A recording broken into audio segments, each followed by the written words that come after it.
هو الحبيب الذي ترجى شفاعته لكل هول من الأهوال مقتحم. مولاي صل وسلم من دائما أبدا على حبيبك خير الخلق كلهم. السلام عليكم ورحمة الله وبركاته. الحمد لله رب العالمين عدد خلقه وزنة عرشه ورضا نفسه ومداد كلماته. سبحانك لا علم لنا إلا ما علمتنا إنك أنت العليم الحكيم. اللهم صل على سيدنا محمد وعلى آل سيدنا محمد وبارك وسلم عليه. அளவற்ற அருளாளன் நிகரற்ற அன்புடையோன் எல்லாம் கொண்ட அல்லாஹுவின் திருப்பெயரால் துவக்கம். அல்லாஹுவை பயந்து நின்று கொள்ளும்படி வாழ்வின் எல்லா நிலைகளிலும் தக்வாவுடைய வாழ்க்கையை மேற்கொள்ளும்படி முதலாக எனக்கும் உங்களுக்கும் உபதேசம் செய்து கொள்கிறேன். أشهد أن لا إله إلا الله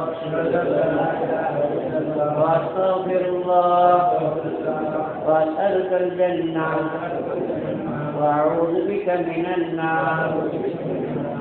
اللهم اغفر لنا يا غفار.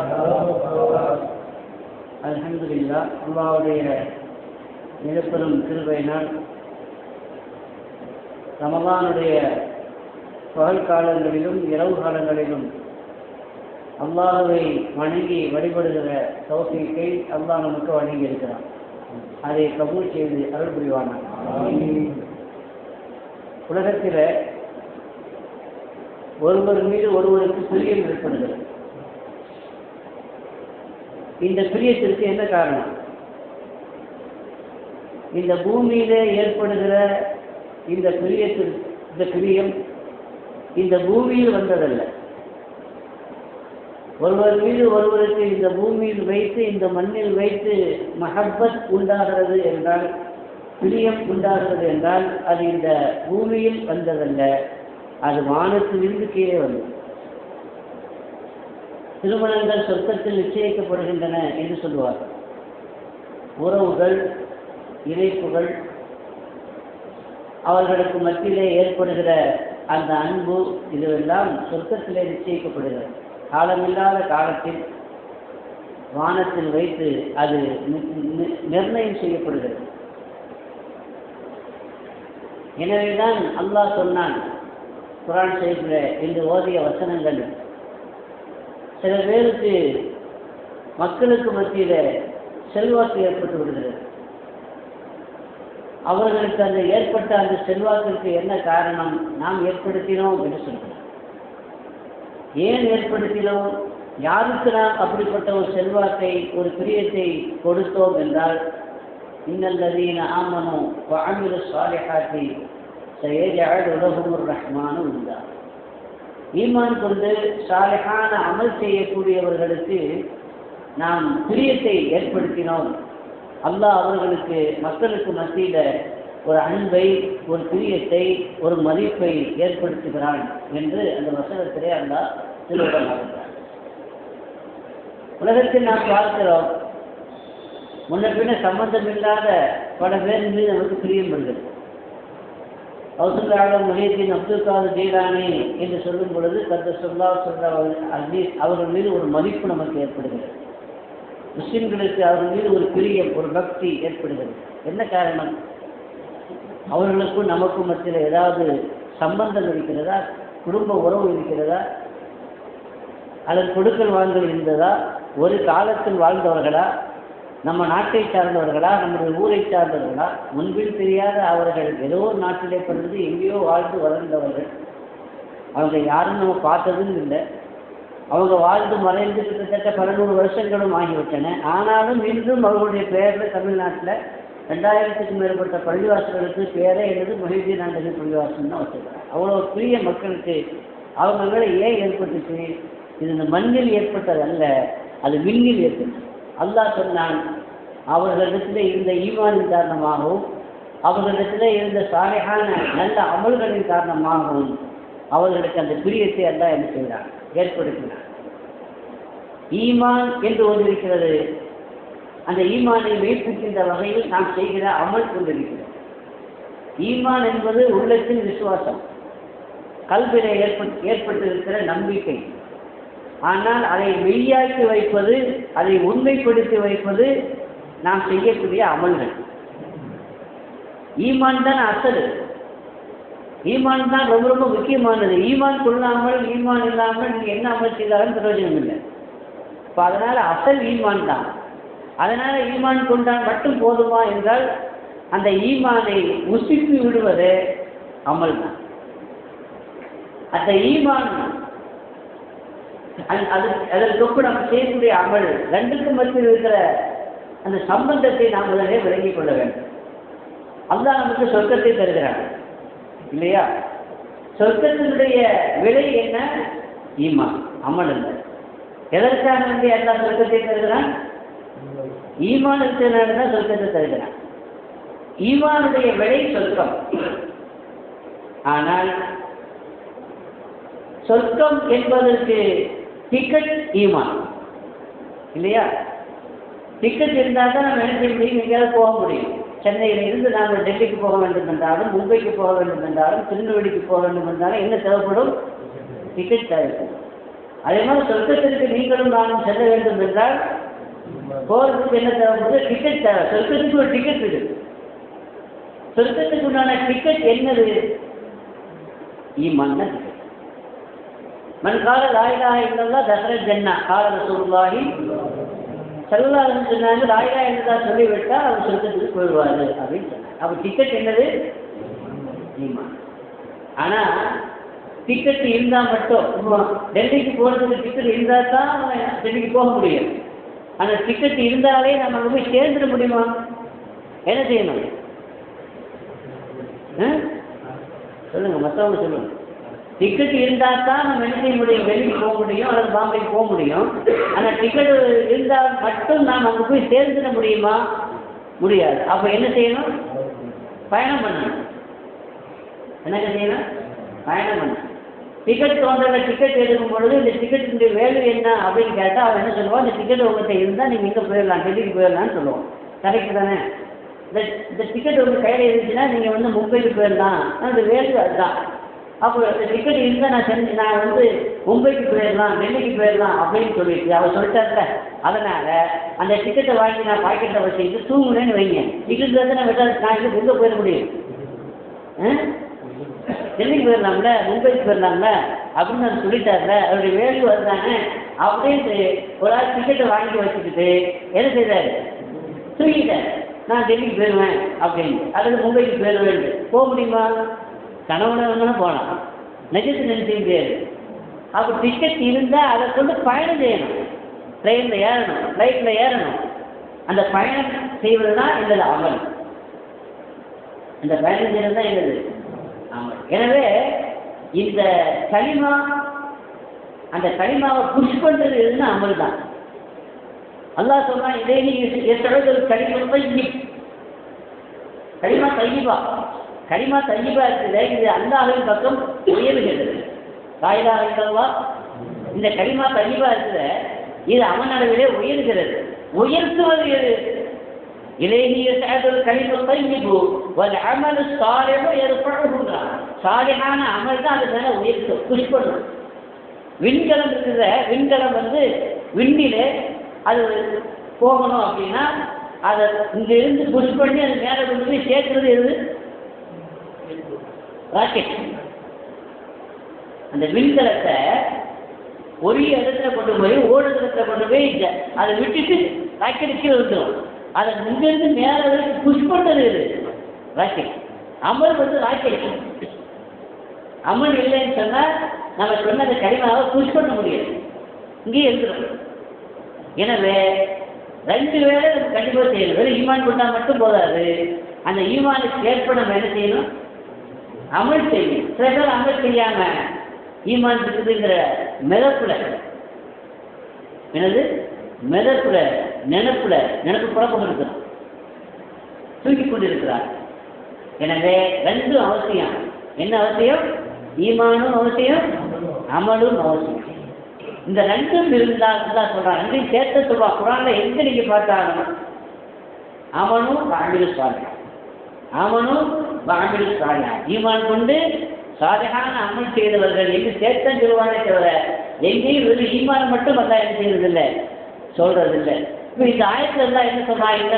இல்ல அமனும் வாமிலு சாலிஹாத்தி சூரத்துல் மரியம்ல நாம் இன்று ஓதினோம் அல்லவா, அதனுடைய கடைசி வசனங்கள், ஈமான் கொண்டு சாலிஹான அமல் செய்தால் ரஹ்மான உத்தா, நாம் அவர்களுக்கு என்ன ஏற்படுத்துவோம்? பிரியத்தை ஏற்படுத்துவோம். மக்களுக்கு மத்தியில ஒரு பிரியத்தையும் மதிப்பையும் மரியாதையும் நாம் ஏற்படுத்துவோம் என்று சொல்கிறார். முஸ்லீம்களுக்கு ஒரு காலத்தில் மதிப்பு இருந்தது, மரியாதை இருந்தது, மக்களுக்கு மத்தியில செல்வாக்கு இருந்தது. இன்று அந்த செல்வாக்கு இல்லை இல்லையா? காரி துப்புறாங்க. மதிக்கப்பட்டோம் இன்று மிதிக்கப்படுகிறோம். என்ன காரணம்? மதிக்கப்பட்ட சமுதாயம் இன்று மிதிக்கப்படுவதற்கு என்ன காரணம்? மக்கள் நம்மளை மதித்தார்கள், நம்மளுடைய ஒரு பிரியம் வைத்திருந்தார்கள். இது அது ரெண்டுமே இல்லை. என்ன காரணம்? ஈமானும் இல்லை, சாலிஹான அமலும் இல்லை. எனவே நாம உலகத்தை திருத்துறதுக்கு முன்னாடி நம்மை நாமே திருத்திக் கொள்ள வேண்டும். நீங்க உங்களை திருத்திக்கிட்டா உலகத்தான என்ன செய்யும்? உங்களை மதிக்க ஆரம்பித்து. எனவே பிரபஞ்சத்தில் இந்த பூமியில ஏற்படுகிற இந்த பிரியம் இது இந்த மண்ணில் வந்ததல்ல. எங்கிருந்து வந்தது? விண்ணிலிருந்து வந்தது. புகாரி ஷரீஃபினுடைய, முஸ்லிம் ஷரீஃபினுடைய கல்யாண அறிவிப்பு வருது. இத அகப்பல்லாஹ் புலான், அல்லாஹ் ஒரு அடியானை விரும்பினான். அல்லாஹ் ஒரு அடியானை விரும்பினான். இப்ப நாதா ஜிப்ரீல் அலைஹிஸ்ஸலாம் கூப்பிடுவோம், அவங்க வருவாங்க. ஜிப்ரீல் அலைஹிஸ்ஸலாம்க்கு அல்லாஹ் சொல்லுவான், இன்னி உஹிப்பு ஃபுலானன், நான் இந்த ஆளை நான் விரும்புகிறேன். ஃபஅஹிப்பஹு, நீங்களும் அவங்களை என்ன செய்யுங்க? விரும்புங்கன்னு சொல்லுவோம். விரும்புவது மட்டுமல்லாமல் எல்லோரையும் விரும்ப சொல்லுங்க அப்படின்னு என்ன செய்வோம்? சொல்லுவோம். ஜிப்ரீல் அலைஹிஸ்ஸலாம் என்ன செய்வாங்க? வானத்தில் உள்ள எல்லா மலக்குமார்களையும், வானத்தில் இருக்கிற எல்லா சிருஷ்டிகளிடத்திலையும் சொல்லுவாங்க, அல்லாஹ் இந்த அடியானை விரும்புகிறான், நானும் விரும்புகிறேன். எனவே நீங்களும் என்ன செய்யுங்க? இந்த ஆளை நீங்க என்ன செய்யுங்க? விரும்புங்க அப்படின்னு சொல்லுவாங்க. எல்லாரையும் விரும்ப சொல்லுங்க. வானத்தில் இருக்கிற மலக்குமார்கள் எல்லாம் பூமிக்கு கீழே இறங்கி இந்த பூமியில் இருக்கக்கூடிய எல்லா சிருஷ்டிகளிடத்திலையும் எல்லா மக்களிடத்திலையும் சொல்லுவாங்க, இன்ன ஆளை அல்லாஹ் விரும்புகிறான், நான் விரும்புகிறேன், வானத்தில் உள்ள எல்லா மலக்குமார்களும் விரும்புகிறார்கள். எனவே நீங்களும் என்ன செய்யுங்க? விரும்புங்க அப்படின்னு சொல்லி எங்கிருந்து வருது? ஒரு ஆளை இந்த மண்ணில் இருக்கக்கூடிய அதிகமான பேர் அல்லது எல்லோரும் விரும்புகிறார்கள் என்றால் அந்த மஹப்பத் எங்கிருந்து போடப்பட்டது? மண்ணிலிருந்து முளைத்த அந்த பிரியம் இங்கு உருவானது அல்ல, மாறாக விண்ணிலிருந்து அது வந்தது என்பதை நாம் விளங்கிக் கொள்கிறோம். எனவேதான் இமாமுல் ஆலம் அபூ ஹனீஃபான்னு சொன்ன உடனே நமக்கு ஒரு வகையான ஒரு கண்ணியம் வருகிறது, மனசில் ஒரு பிரியம் வருகிறது. யாராவது அவங்களை பற்றி நடக்கிற பேசினா கோவம் வருது. நமக்கு அவங்களுக்கு என்ன சம்பந்தம் இருக்குது? குடும்பமா, பந்தமா, சம்பந்தம் ஒன்றுமே இல்லை. நம்ம காலத்தில் வாழ்ந்தவரா இல்லை. ஆனாலும் இமாமுல் ஆலம் மேல, இமாம் ஷாஃபி மேல, இமாம் கஸாலி மேல, இமாம்கள், முன்னோர்கள், வழிமார்கள், நாதாக்கள் அவர்கள் பேரை சொல்லும் பொழுது நம்மளையும் அறியாமல் ஒரு பிரியம் வருகிறது. இந்த பிரியத்தை போட்டது யார்? அல்லாஹ் போட்டார். இப்ராஹிம் இப்னு அத்ஹம் ரஹ்மத்துல்லாஹி அலைஹி அவர்கள் அரசவையே தொடர்ந்துட்டாங்க. பல்க் நாட்டினுடைய பேரரசராக இருந்தார். அந்த ஆட்சியை அவங்க என்ன செய்தாங்க? தொடர்ந்துட்டாங்க. தொடர்ந்து கடைசியில் எப்படி அலையிறாங்க? பிச்சைக்காரன் மாதிரி நாடோடியாக அவர்கள் அலைந்து கொண்டிருக்கிறார். மக்களுக்கெல்லாம் துயரம். அரசரே தொடர்ந்து சென்று விட்டார். அந்த அரசர் மீது மக்களுக்கு ஒரு பரிதாபம். ரொம்ப நாளைக்கு பிறகு இப்ராஹிம் இப்னு அத்ஹம் அவர்கள் ஒரு ஆற்றங்கரையில் உட்கார்ந்து தன்னுடைய கிழிஞ்ச துணியை ஊசியால் என்ன செய்து கொண்டிருந்தாங்க? தைத்துக் கொண்டிருந்தார்கள். இந்த காட்சியை அந்த வழியாக யதார்த்தமாக வந்து அவருடைய அரசவையில மந்திரியாக இருந்த ஒரு ஆள் பார்த்தாரு. பார்த்துட்டு அவருக்கு அவர் தேடி கண்டுபிடிக்க முடியாமல் இருந்த நேரத்தில் யதார்த்தமாக பார்த்துட்டாங்க. என்ன அரசரே, எப்படி இருந்தீங்க? எப்படிப்பட்ட ராஜ வாழ்க்கை வாழ்ந்தீர்கள், ராஜ சுகபோகம் உங்களுக்கு இருந்தது, உங்களுக்கு பணி செய்வதற்கு ஆணையிட்டால் உங்களுக்கு சேவகம் செய்வதற்கு எத்தனை பேர் இருந்தாங்க, நீங்கள் ஒன்றும் செய்ய தேவையில்லையே, உத்தரவு போட்டாலே போதுமே, முதல்ல இந்த கிழிஞ்ச ஆடையே உங்களுக்கு வந்திருக்காரு இல்லையா, அப்படியே கிழிந்த ஆடையை தைக்க வேண்டும் என்றாலும் நீங்கள் தைக்க வேண்டிய அவசியமே இல்லை, உத்தரவு போட்டால் போதுமே, சொல்லுக்கு கட்டுப்படுவதற்கு எத்தனை பேர் அரசியலில் இருந்தாங்க. அதையெல்லாம் அந்த சொத்தான வாழ்க்கையை அந்த அதிகாரம் வந்து அந்த வாழ்க்கையை விட்டுட்டு வந்துட்டீங்களே அப்படின்னு தன்னுடைய தன்னுடைய வருத்தத்தை வெளிப்படுத்தினார். அப்போ இப்ராஹிம் அஸ்ஹம் ரஹ்மத்துல்லாஹி அலைஹி சிரித்துக் கொண்டு சொன்னார்கள், அப்படியா, நான் வந்து ஆட்சியை இழந்து விட்டேன் என்று சொல்கிறாயா, அதிகாரத்தை இழந்து விட்டேன் என்று சொல்கிறாயா, இதோ பார் அப்படின்ட்டு அந்த ஊசி இருக்குல்ல, அந்த ஊசியை நதியொட்டி போட்டார், ஆற்றுல போய் வீசிட்டார். ஆற்றுல வீசிட்டு சொன்னாங்க, உங்களுடைய இராணுவ படையை கூப்பிட்டு இந்த ஊசி எடுத்து சொல்லுங்க. ஆற்றுல எரியப்பட்ட அந்த ஊசியை எந்த இராணுவ படை எத்தனை பேர் இருந்தாலும் எங்கே எடுக்கிறது, எப்படி எடுக்கிறது, இது என்ன அரசரே, இது எப்படி முடியும், இது நடக்கிற காரியமா, எதுக்கு அந்த போன ஊசி எதுக்கு, நமக்கு 1000 ஊசி நம்ம வாங்கலாமே அப்படின்னா இப்போ பாரு அப்படின்னு சொல்லிட்டு சொன்னாங்க. அந்த நதியில அந்த ஜலத்தில் இருந்த எல்லா மீன்களுக்கும் உத்தரவிட்டார்கள், அந்த ஊசி எடுத்து கொண்டு வாங்க. உத்தரவிட்ட மறு வினாடி எல்லா மீன்களும் சேர்ந்து அந்த ஊசியை வாயில் வைத்துக் கொண்டு இதோ அரசர் அவர்களை எடுத்துக்கொள்ளுங்கள் என்று சொன்னதாக நாம் வரலாற்றிலே பார்க்கிறோம். நான் அந்த பல்கு நாட்டினுடைய சிம்மாசனத்திலே அமர்ந்திருந்தா உங்களை மாதிரி ஒரு சில பேர் என்னுடைய சொல்லுக்கு கட்டுப்படுவீங்க. இன்னும் உலகத்தில் உள்ள இந்த பிரபஞ்சத்தில் உள்ள எல்லா சிருஷ்டிகளும் என் ஆணைக்கு கட்டுப்படுகிறது, என் சொல்லுக்கு கட்டுப்படுகிறது. நான் அவர்கள் மீது ஆதிக்கம் செலுத்துகிறேன், அதிகாரம் செலுத்துகிறேன். அந்த ஆட்சி பெருசா, இந்த ஆட்சி மேலானதா என்று கேட்டார் இல்லையா?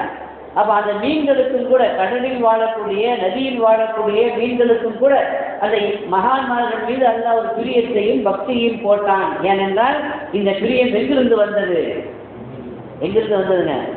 மண்ணிலிருந்து வந்தது அல்ல, அது விண்ணிலிருந்து வந்தது. எனவேதான் சிருஷ்டிகள் எல்லாம் அவர்களுக்காக வேண்டி பணிவிடை செய்வதற்கு தயாராக இருந்தது. சஃபீனா ரலியல்லாஹு அன்ஹா இது ஒரு சஹாபி, பெருமானார் ஸல்லல்லாஹு அலைஹி வஸல்லம் அவர்களுக்கு அடிமையாக இருந்து சேவகம் செய்தவர்கள். அவங்க பேரு வேற, ஆனா அவங்களுக்கு ரசூலுல்லாஹ் வச்ச பட்ட பேரு சஃபீனா. சஃபீனா கப்பல்னு அர்த்தம். பொதுவாக ஒரு ஆளுடைய இயற்பெயரை விட ரசூலுல்லாஹ்வுடைய வாயிலிருந்து என்ன பேர் வருதோ அதுதான் நிலைக்கும் இல்லையா? அபூ ஜஹல் அப்படின்னு நம்ம கேள்விப்பட்டிருக்கோம். ஆனால் அபூ ஜஹலுடைய பேர் அசல் பேர் உமர். யாருக்கா தெரியுமா? அந்த உமருங்கிறது அபூ ஜஹலுடைய பேர் யாருக்கா தெரியுமாங்க? உமருங்கிறது நமக்கு அவரை யாருமே வராது. அந்த வீட்டில் வச்ச பேர் அபூ ஜஹலுக்கு வீட்டில் வச்ச பேர் உமர்.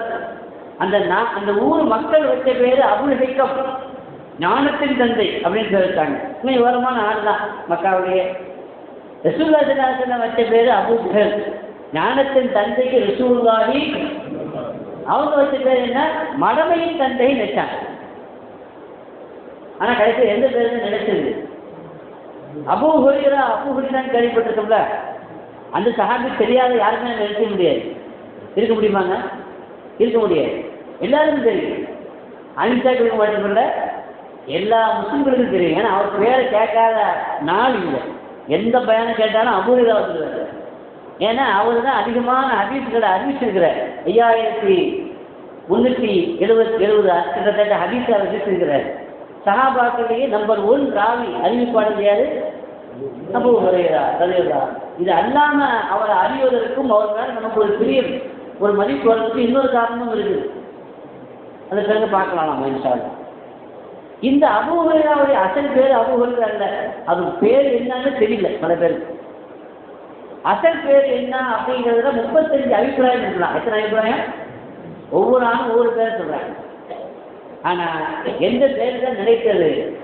அபூ ஹுரைரா. ஆக யாருக்கு எந்த பேர் இருந்தாலும் ஸல்லல்லாஹு அலைஹி வஸல்லம் வாயிலிருந்து என்ன பேர் வருதோ அந்த பேர் என்ன ஆயிடும்? நிலைத்துவிடும். அந்த அடிப்படையில் என்ன சொல்லிக்கிறேன், யாரு அது சரி, அதுதான் அதுதான் அசல் டாபிக். அதுதானே அபூஜெல்லாம் உதாரணம் சொன்னது தானே. நம்ம பயன் கேட்கறது அப்படி தெரிவிக்க, நம்ம பயன் சொல்றதும் அப்படி எங்க எதுக்கு இது சொன்னவங்கன்னு திரும்பி ஞாபகம் மறந்து போயிடும். எங்கிருந்து எங்கேயோ போயிடுறோம்ல. என்னங்க என்ன சொல்லுங்க? அது ஆரம்பத்தில் சொல்லுது. போட்டோம், எதுக்கு சப்ஜெக்ட் வந்துச்சுன்னு தெரியல.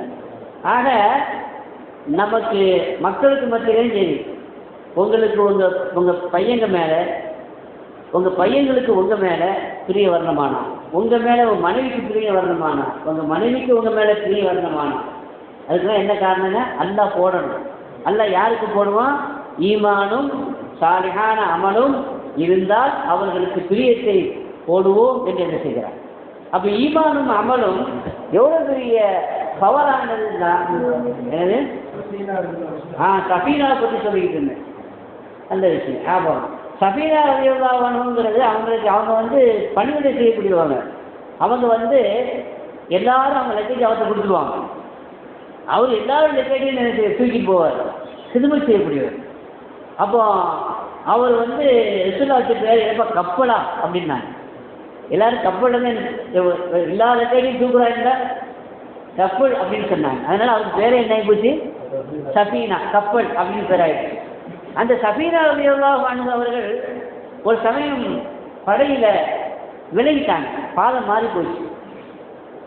பாதம் மாறி போனதுல ஏன்னா பல ரிவாயத்து வருது, அவங்க பயணம் செய்த அந்த கப்பல் உடைஞ்சு போச்சு. அந்த உடைஞ்சு போனதுல அவங்க மிஞ்சிய ஒரு படகுல சொல்லிக்கிட்டு அலைவாயும் அந்த கடலில் அப்படியே வந்துக்கிட்டே இருந்தாங்க. கடைசியில் ஒரு கரை வந்துச்சு, அந்த கரையில் ஒதுங்கினாங்க.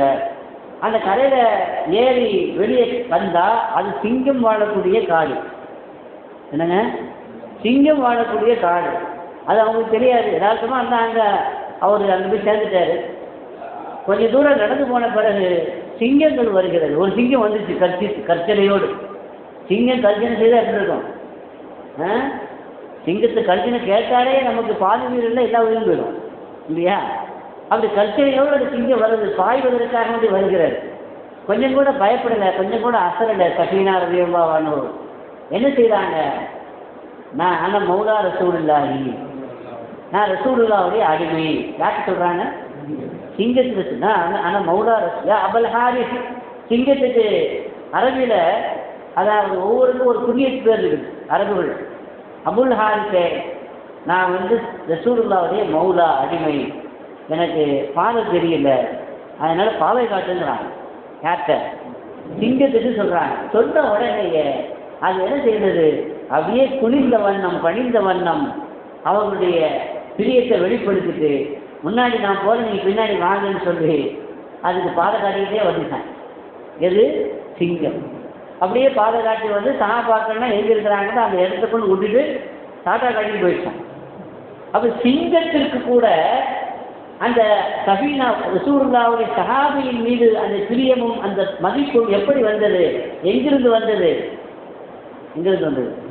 விண்ணிலிருந்து வந்தது. அல்லாஹ் போட்டது. நீங்கள் செய்ய வேண்டியது ஈமான். உங்கள்கிட்ட இருக்க வேண்டியது ரெண்டு தான். ஒன்று ஈமான், இன்னொன்று அமலே சாலிஹ். இருந்தால் இந்த உலகத்தில் உள்ள எல்லாம் உங்களை பிரியப்படும். யாருமே அதே மாதிரி வெறுப்பும் கூட அந்த ஹதீஸில் தொடர்ந்து வருது. ஒரு ஆள் வெறுக்கிறார் அப்படின்னா இந்த வெறுப்பும் கூட எங்கிருந்து வந்தது தான்? அங்கிருந்து வந்தது தான். ஒரு மனிதனுடைய செயல் சிறப்பாக இல்லை என்றால், நடத்தை நல்லதாக இல்லை என்றால், அவன் மீது மக்களுக்கு ஒரு வெறுப்பு வந்து வருகிறது. இந்த வெறுப்பு எங்கிருந்து வருகிறது? அங்கிருந்து வந்தது என்று அந்த ஹதீஸிலே சொல்லப்பட்டிருக்கு. எனவே பிரியத்திற்குண்டான காரணமும் அதே மாதிரி வெறுப்புக்குண்டான காரணமும் நம்மிடம்தான் இருக்கிறது. நாம் எப்படி நடந்து கொள்கிறோம் என்பதை பொறுத்துத்தான், நாம் எப்படி செயல்படுகிறோம் என்பதை பொறுத்துத்தான் அவைகள் அமைகிறது என்பதை நான் விளங்கிக் கொள்ள வேண்டும். எனவே நாம் ரமலானுடைய காலத்தில் அதிகமாக அமல்கள் செய்வதற்குரிய ஒரு வாய்ப்பு வந்திருக்கிறது. அதை தூங்கி கழித்து விடாமல், அதை மற்ற மாதங்களை கூட சாதாரணமாக கருதி விடாமல் நாம் அதிலே கவனமாக அதிகமான முயற்சிகளை மேற்கொள்ள வேண்டிய கடமை இருக்கிறது. இப்போ நீங்கள் அமல் செய்வீங்க, நீங்கள் அமல் செய்தால் அந்த அமல் என்ன செய்யும்? உங்கள் ஈமானை புஷ் பண்ணும் இல்லையா? அந்த ஈமானை மேலே கலிமா தையிபும், உங்களுடைய கலிமா தையிபா மேலே போகுது. அந்த மேலே போகிற அந்த கலிமா தையிபாக ஒரு அமலு சாலிஹு யர்ஃபஉஹு, சாலிஹான அமல் உங்களை என்ன செய்யுங்க மேலே தள்ளும். குர்ஆன் சொல்ற இன்னொரு இடத்துல அல்லாஹ் சொல்றான், அதாவது வல்லதீன ஆமனு வஅல்ஹக்னா பிஹிம் ذُرِّيَّتَهُم அப்படின்னு சொல்றான். உங்க அமல் உங்களை மட்டும் மேலே தள்ளாது, உங்களுடைய பிள்ளைகளையும் மேலே தள்ளும். ஒருவர் ஈமான் கொண்டுட்டாரு இல்லையா, ஈமான் கொண்ட ஒருவருடைய பிள்ளைகள், அவர் சின்ன பிள்ளையாக இருந்தால் அமல் உண்மை செய்யாட்டா கூட வாப்பாவை அத்தாவை தொடர்ந்து அவரும் எங்கே போயிடுவார், சொர்க்கத்துக்கு போயிடுவார். அது பாதிக்கானவராக இருந்தால் கூட அவர் அத்தா நல்லவராக இருக்கிற காரணத்தினால, நிறைய அமல்கள் செய்த காரணத்தினால, அந்த அமல்களின் காரணமாக அந்த பிள்ளைகளையும் எல்லாம் என்ன செய்வான், அத்தாவுடைய ஸ்தானத்துக்கு உயர்த்திடுவோம். இப்போ அலத்தினாகவும் அமலையும் செய்ய நல்லா சொல்றான். பிச்சரங்களையும் நாம் அவரோடு சேர்ப்போம். இவரின் காரணமாக அவருடைய மக்களை நாம் அவரோடு சேர்க்கிற காரணத்தினால அவருடைய அந்தஸ்து குறையாது. ஆனால் நம்முடைய பிள்ளைகள் அந்த அளவுக்கு அமல் செய்யல, நாம் அடைந்த அந்த அந்தஸ்து அவங்க அடையலை. நாம் சொர்க்கத்தில் ஒரு பெரிய ஸ்தானத்தை பெற்றிருப்போம், அந்த ஸ்தானத்துக்கு வர்ற வரைக்கும் வர்ற அளவுக்கு அவங்க எது செய்யலை என்றாலும் கூட நமக்கு நம்ம பிள்ளைகளோடு சொர்க்கத்தில் இருந்தவனுக்கு சந்தோஷம். நாம் மட்டும் சொர்க்கத்தில் பெரிய மத்தப்பாடு இருந்து நல்ல மதிப்போடு சந்தோஷமா ரொம்ப வசதியோடு இருந்து நம்ம பிள்ளை கீழே இருந்தான்னு சொன்னால் நமக்கு அதை பார்த்தா என்ன செய்யாது, சொர்க்கத்தில் நமக்கு ஒரு சந்தோஷம் வராது. அப்போ நம்மளுடைய அதாவது சந்தோஷத்தை எல்லாம் பூர்த்தி செய்வதற்காக, நம்முடைய கண்குளிர்ச்சிக்காக வேண்டி நம்மோடு சேர்ந்து அவரையும் அல்லாஹ் என்ன செய்வான், நம்முடைய ஸ்தானத்தில் சொர்க்கத்தினுடைய உயர்ந்த ஸ்தானத்தை வழங்குவான் என்று நாம் என்ன செய்வோம் பார்க்கிறோம். ஹதீஸ்ல வருது, ஒருவன் சொர்க்கத்தில் இருக்கும் பொழுது, ரப்பே என்னுடைய பிள்ளைகள், என்னுடைய வாப்பா அம்மா, என்னுடைய மனைவி எல்லாத்தையும் என் கூட வச்சா தானே எனக்கு ரொம்ப அந்த சந்தோஷம் முழுமையாக இருக்கும், அது நிறைவாக இருக்கும் அப்படின்னு. அப்போ அவங்க அந்தளவுக்கு அமல் செய்யலையப்பா அப்படின்னு நல்லா என்ன செய்வோம், அவங்க அந்தளவுக்கு அமல் செய்யலையே, பின்ன உன்னையும் அவரே ஒரே மாதிரி வச்சோம்னா பின்ன அமல் செய்த உனக்கும் அவர்களுக்கும் என்ன வித்தியாசம் அப்படின்னு அடியான் இடத்துல அல்ல என்ன செய்வான் கேட்பான். அப்போ அந்த அடியான் சொல்லுவான், நான் அமல் எனக்கு மட்டுமா செய்கிறேன், அவங்களும் சேர்த்தானையா செய்கிறேன்னு சொல்லுவான். இப்போ எனக்கு ஏற்படுகிற இந்த சந்தோஷத்தை நீ சொர்க்கத்தில் என்ன கேட்டாலும் கிடைக்கணும்ல, அதான சொர்க்கம். கேட்டதெல்லாம் கிடைக்கும், நினைத்ததெல்லாம் நடக்கும், ஆசைப்பட்டதெல்லாம் நடக்கணும்ல. அப்படின்னா என்னோடு அவங்களையும் சேர்த்து வை இல்லையா. ஒருவேளை அவர்கள் நரகவாசியாக இருந்தால் கூட இவருடைய சிபாரத்தின் காரணமாக அந்த அவங்களை என்ன செய்யலாம், சொர்க்கத்திற்கு அனுப்பக்கூடிய வாய்ப்புகள் இருக்கிறது என்றால், நாம் செய்யக்கூடிய அமல் சாலிஹான அமல் நம்மளுக்கு மட்டும் உதவாது, நம்மளுடைய பிள்ளைகளுக்கும் நம்முடைய சந்ததிக்கும் கூட என்ன செய்யும். நாம் இன்னைக்கு ஓதன சூழத்துக்கு காசனுடைய கடைசியில் ஒரு செய்தி வருது. அதாவது மூசா நபி அலைஹிஸ்ஸலாம் அவர்களும் ஹிதர் நபி அலைஹிஸ்ஸலாம் அவர்களும் ரெண்டு பேரும் ஒன்றா பயணம் போகிறாங்க. 3 வகையான இடத்துக்கு 3 வகையான சம்பவங்கள் அந்த அவங்க பயணத்தினுடைய அனுபவமாக நிகழ்கிறது. அதில் ஒரு ஊருக்கு போகிறாங்க. அந்த ஊரில் ஒரு சுவர் பார்க்குறாங்க. அந்த சுவர் இடித்து விடக்கூடிய நிலையில் என்ன செய்யுது இருக்கிறது. இடித்து விடக்கூடிய நிலையில் இருந்த அந்த சுவத்தை 2 பேரும் சேர்ந்து செப்பனிட்டு அதை நிமிர்த்துகிறார்கள். கீழே விழுந்து விடாமல் அதை நிமிர்த்துகிறார்கள். ஏன் இந்த வேலையை செய்தாங்க? இத்தனைக்கும் அந்த ஊரில் இவங்களுக்கு சோறு கொடுக்கல. யாரு? எந்த ஊரில் அந்த சுவத்தை இடிந்து விடப்போன அந்த சுவத்தை தூக்கி நிறுத்தினார்களோ அந்த ஊருக்காரன் இவங்களை கவனிக்கவே இல்லை. அந்த காலத்தில் ரெஸ்டாரண்ட் தான் இருக்காது.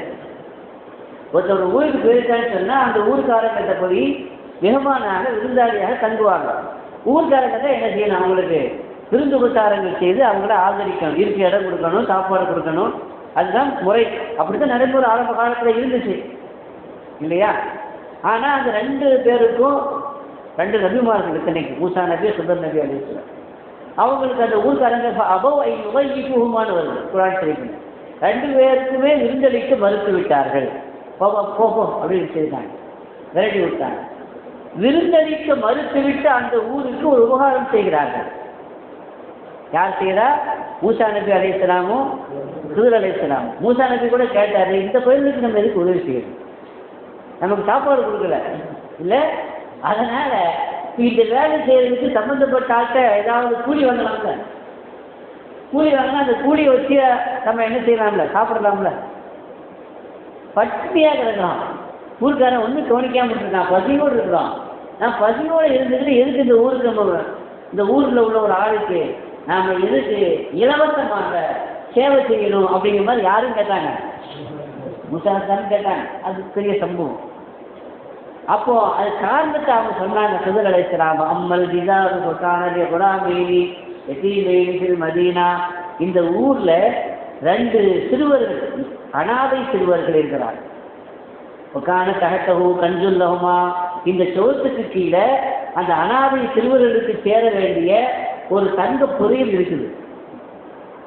அந்த தங்க புதையில அவங்களுடைய அத்தா இறந்து போறதுக்கு முன்னாடி அனாதையாக இருக்கக்கூடிய நம்ம பிள்ளைகளுக்கு சேரணும், பயனளிக்கணும் என்பதற்காக வேண்டி அந்த தங்க புதையில எங்கே வச்சுட்டு போயிருக்காரு. அதை வச்சு அதுக்கு மேலே சோத்தை எழுப்பியிருக்கிறாரு. ஏன்னா இப்பவுமே கொடுத்தோம்னா அவங்களுக்கு அதை மதிப்பு தெரியாது. வேற எவனாவது என்ன செய்திருவான், அட்டை போட்டுருவான். அதனால மறைச்சு வச்சிருக்கிறாங்க. இப்போ இந்த சோறு இழிந்து விட போகுது.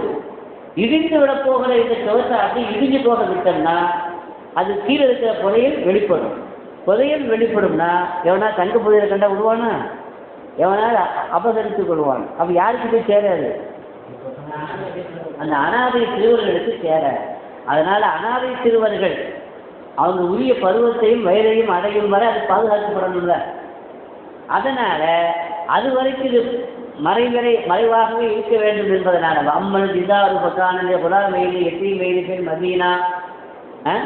அதுக்கு என்ன காரணம் சொல்றாங்கன்னா, இந்த சிறுவர்களுடைய அபூஹுமா வக்கான அபூஹுமா சாலிஹா, நல்ல சாலிஹான ஒரு ஆளாக இருந்தார்.